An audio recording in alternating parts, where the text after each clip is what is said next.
একটা সরকার প্রতিষ্ঠিত হতে না হতেই আমরা যখন তিনটি মৌলিক কথা শুনছি সরকারের প্রধান ব্যক্তির বক্তব্য থেকে, আইনের শাসন, ন্যায্যতার ভিত্তিতে দেশ পরিচালনা এবং গুরুত্বের ভিত্তিতে নাগরিকগণ তাদের অধিকার সংরক্ষণ করবেন, এই কথা বলার 5 দিন 7 দিন যেতে না যেতেই আমাদেরকে এই দৃশ্য কেন দেখতে হয় যে নরসিংদীতে আমাদের 15 বছর বয়সী একটা মেয়েকে প্রথমে গ্যাং রেপিং করা হচ্ছে, তারপর তার ইজ্জত আবরু এবং পরিবারের সম্মান বাঁচাতে না পেরে তার খালু বাড়ি যাওয়ার পথে তাকে অপহরণ করে তাকে হত্যা করা হচ্ছে, এবং সেটা নিয়ে কোনো আলোচনা হবে না। আলোচনা হবে আমরা কে হেঁটে যাচ্ছি অথবা কে গাড়িতে যাচ্ছি। এটা অত্যন্ত দুর্ভাগ্যজনক। এটা বক্তব্যের সাথে শুধু সাংঘর্ষিক নয়, এটা 18 কোটি মানুষের সাথে প্রতারণা করার শামিল। এটা জুলাই যোদ্ধাদের প্রতি প্রতারণা, বিশ্বাসঘাতকতার শামিল। মনে রাখতে হবে এই জাতির স্লোগান তুলেছিল উই ওয়ান্ট জাস্টিস।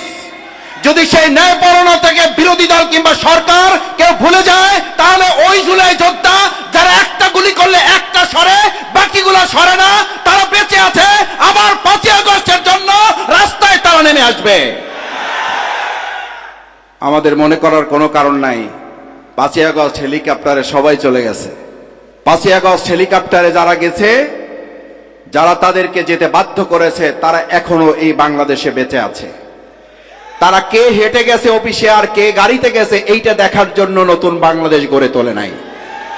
তারা গড়ে তুলেছে আমাদের এই আমেনার সন্ত্রাসী নুরাকে 24 ঘন্টার মধ্যে গ্রেফতার না করতে পারলে প্রয়োজনে বিরোধী দলকে পরামর্শ দেব, রাস্তায় নেমে আমার এই আমেনা বেগমের হত্যাকারীদের গ্রেফতারে সরকারকে বাধ্য করতে হবে। বর্তমান বিরোধী দলকে গৃহপালিত বিরোধী দল মনে করে প্রথম যদি একটু হানিমুন ভাব মনে হয়, তাহলে এটাও সরকারকে মনে রাখতে হবে বর্তমান বিরোধী দল 68 জন সংসদের সদস্য সম্মিলিত এবং তার সাথে আরো 6 জন, এই যে সম্মিলিত বিরোধী দল, এই বিরোধী দলকে গৃহপালিত কিংবা আপনাদের পরিচালিত বিরোধী দল মনে করার কোনো কারণ নাই। বরং এই বিরোধী দল হচ্ছে সেই বিরোধী দল যাদেরকে বরং মানুষ মনে করে ভোট দিয়েছিল এই বিরোধী দলকে, ভোট হাইজ্যাক করে নিয়ে একটা সরকার গঠন করার ক্ষেত্রে ইঞ্জিনিয়ারিং করে এই ইঞ্জিনিয়ার ভাইদের ইঞ্জিনিয়ার পদবীর উপরে কলঙ্ক লেপন করা হয়েছে। ইঞ্জিনিয়ার শব্দটা ছিল সম্মানের, মর্যাদার। আমি এই কথাটা গাড়িতে আসতে আসতে ভাবছি যে আপনাদের সামনে শব্দটা উচ্চারণ করব কিনা। ইঞ্জিনিয়ার শব্দটা উচ্চারণ করলেই এখন আমাদের মধ্যে এক ধরনের নেতিবাচক প্রভাব তৈরি হয়, একটা ঘৃণার ভাব তৈরি হয়। ইঞ্জিনিয়ারিং শব্দটা তো ছিল আমাদের প্রকৌশলীরা দেশ, সমাজ, রাষ্ট্র, ভবন নির্মাণ, গোটা পৃথিবীর নীল নকশা, এগুলো বাস্তবায়নে, নকশা বাস্তবায়নে তারা সহযোগিতা করবেন।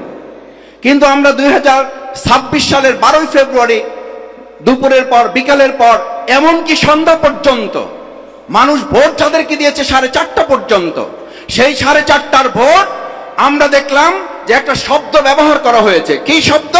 সেই শব্দের নাম হচ্ছে ইঞ্জিনিয়ারিং। অথচ সেই ইঞ্জিনিয়ার এখানে বসে আছেন। আমি আপনাদেরকে পরিষ্কার বলতে চাই, আপনাদের এই পদ পদবীর উপরে যারা কলঙ্ক লেপন করেছেন, আপনারা 18 কোটি মানুষকে সাথে নিয়ে এর বিরুদ্ধে তীব্র প্রতিবাদ গড়ে তুলে ভোট দিয়েছে এক জায়গায়, সরকার গঠন হয়েছে আর এক জায়গায়, এর পরিণতি অতি সত্বর জনগণ আর একবার মানুষকে জবাব দেওয়ার জন্য প্রস্তুত থাকবে। কেউ কেউ সরকারি দলের বলা শুরু করেছেন, 2-1 মন্ত্রীও কথা বলতে শুরু করেছেন, কারণ তারা জানেন পবিত্র মাহে রমাজান সংযত হওয়ার কথা, সংযম হওয়ার কথা।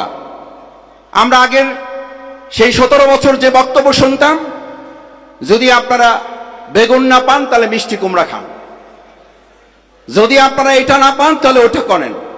এখন বর্তমান বিদ্যুৎ মন্ত্রী অলরেডি রেসিপি দেওয়া শুরু করে দিয়েছে, বলছে ঋণের বোঝায় জর্জরিত হওয়ার চেয়ে অন্ধকারে থাকা ভালো।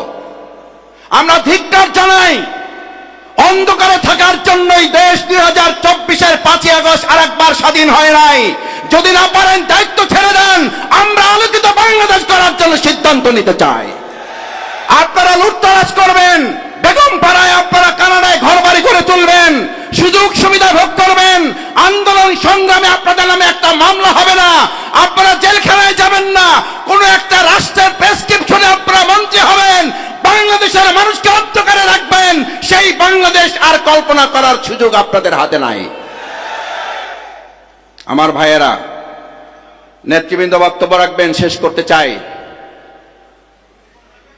রাস্তাঘাটে রিকশাওয়ালা, সম্মানিত শ্রমিক বৃন্দ পর্যন্ত আমাদেরকে এখন বলে, কয় স্যার, এই যারা মন্ত্রী টন্ত্রী হয়েছে এক অধিকাংশই তো 2024 সালের 5ই আগস্টের পর পর্যন্ত না, তারপরেও তো এরা আসার সময় 100 বার চিন্তা করছে আসবো আসবো না, আসবো আসবো না, আজকে না কালকে, কালকে না পরশু, পরশু না তরশু। এই আসা যাওয়ার মধ্যে যারা বাংলাদেশকে অনিরাপদ রেখে নিজে এবং নিজের পরিবারকে নিরাপদ রাখার স্বার্থ হাসিল করেছে, তারা এখনো তাদের স্বার্থ হাসিল করবে বলেই আমার আমেনার বিচার হয় না, আমার হাজারীবাগের সন্তানদের আসামিদের গ্রেফতার হয় না, আমার 6 বছর শিশুদের ধর্ষিতার গ্রেফতার হয় না, কারণ তারা তাদের প্রটোকলের গাড়ি নিরাপদ করায় ব্যস্ত, তারা 18 কোটি মানুষের কথা ভাবে না। আমার প্রকৌশলী ভাই এবং বোনেরা, আসুন, আমাদের এই বাংলাদেশকে সম্ভবত মনে হচ্ছে জনগণ বলতে শুরু করেছে আর একবার স্বাধীন করার জন্য হয়তো আবার আমাদেরকে রাজপথে নামতে হবে। তবে আমরা একটা কথা বলতে চাই, সকাল বিকাল দুপুর, আবার দুপুর সকাল সন্ধ্যা, এইভাবে আন্দোলন এবার হবে না। এবার আন্দোলন হবে 5ই আগস্ট সকাল থেকে আবার শুরু হবে, সকাল গড়িয়ে দুপুর যাবে না, দুপুরের আগে একটা পরিবর্তনের লক্ষ্যে ছাত্র জনতা এবং জনগণ রাজপথে নেমে গেলে তাদেরকে সামলাতে পারবেন না। তাই আসুন, আমরা পরিষ্কার বলতে চাই, দেশকে সুন্দরভাবে পরিচালনা করুন। রমজান সংযমের মাস, কথাবার্তায় সংযমী হন, কাজের ক্ষেত্রে সংযমী হন, দেশের নাগরিকদের প্রতি সংযত আচরণ করুন এবং মানুষের মর্যাদা সমুন্নত রেখে যে বৈষম্য মুক্ত একটা বাংলাদেশ আমরা গড়ে তুলতে চেয়েছিলাম, আমাদের সন্তানরা যে জন্য জীবন দিয়েছে, আমাদের ভাইয়েরা যে জন্য জীবন দিয়েছে, আমাদের নেতৃবৃন্দ হাসতে হাসতে ফাঁসির মঞ্চে গিয়েছে, সেই বাংলাদেশের বিপরীত কোন চিত্র দেখলে আবার এদেশের মানুষ একতাবদ্ধ হয়ে রাজপথে নামবে, তাতে কোনো সন্দেহ নেই। তার আগেই যদি আপনারা সতর্ক হয়ে যান, তাহলে আপনাদের জন্য কল্যাণ, দেশবাসীর জন্য কল্যাণ। সেই কল্যাণের প্রত্যাশা করে সবাইকে ধন্যবাদ জানিয়ে আমার কথা শেষ করছি। আসসালামু আলাইকুম ওয়া রাহমাতুল্লাহ।